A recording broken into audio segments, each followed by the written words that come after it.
Golosones. Today we have one of those desserts that everyone in the world loves. First, because it's delicious. Second, because you get to use an ingredient you didn't know what to do with. And third, because it's very easy to make. I start by cutting bread. If it's from the day before or even 2 days old, that's even better. Use a large loaf. About 350 grams is enough, but you can use any type of bread or roll, whatever you have on hand, or at home.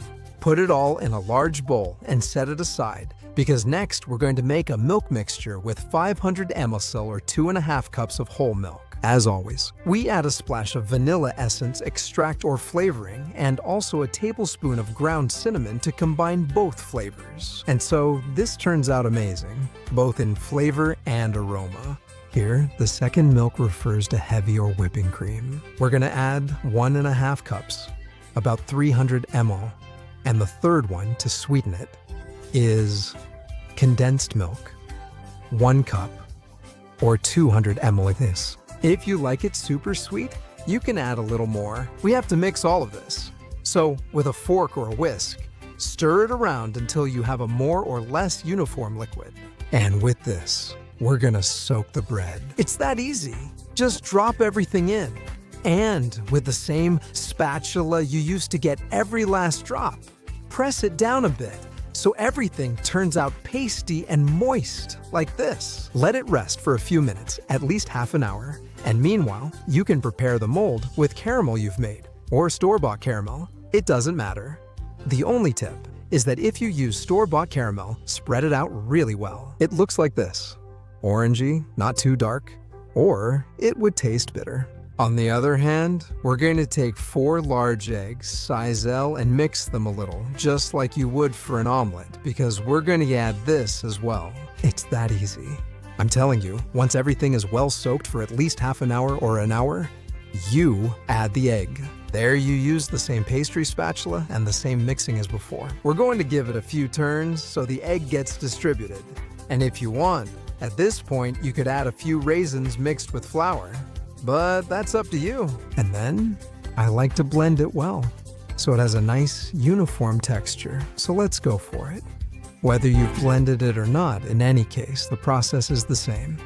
Put it in the mold. Just a reminder, I'm using one that's 20 centimeters wide, and I placed something in the center, so that the stream doesn't fall directly onto the caramel, and move it around.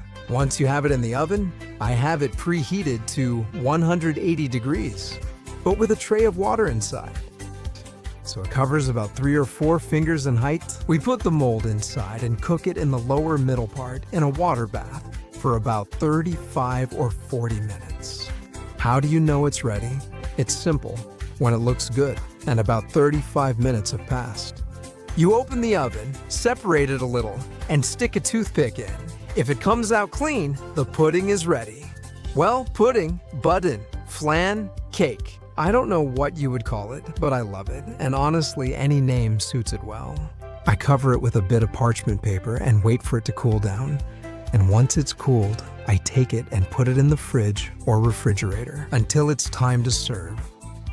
I always recommend that you keep it here for a couple of hours, at least, so it firms up and the flavors come out more. But that's up to you. If you want to prepare it a day in advance, it also turns out great. Come on, let's go outside. All that's left is to serve it and enjoy it. However, I suggest you run a thin knife, like this paring knife, around the edge just in case. That way, you make sure the unmolding comes out perfect and it doesn't break. All right, I've got the serving plate ready. Now, we flip it over. There we go.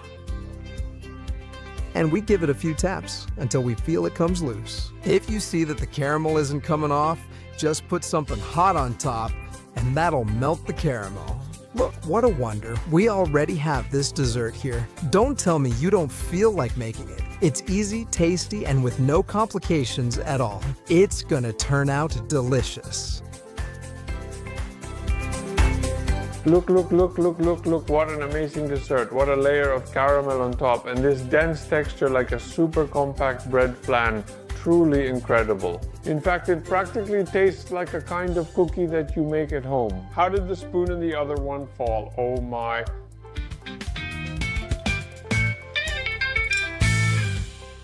I can't even find the words. If you like flan-style desserts, strong, dense, and what else can be served from the fridge, this is one you can't miss on your list.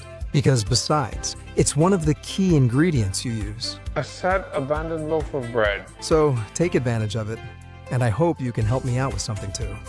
Comment below and let me know if you call this flan. Pudding, custard pudding. Cake. I don't know. What do you call it in your country? And Also, where are you watching the video? that way we all learn together, as always.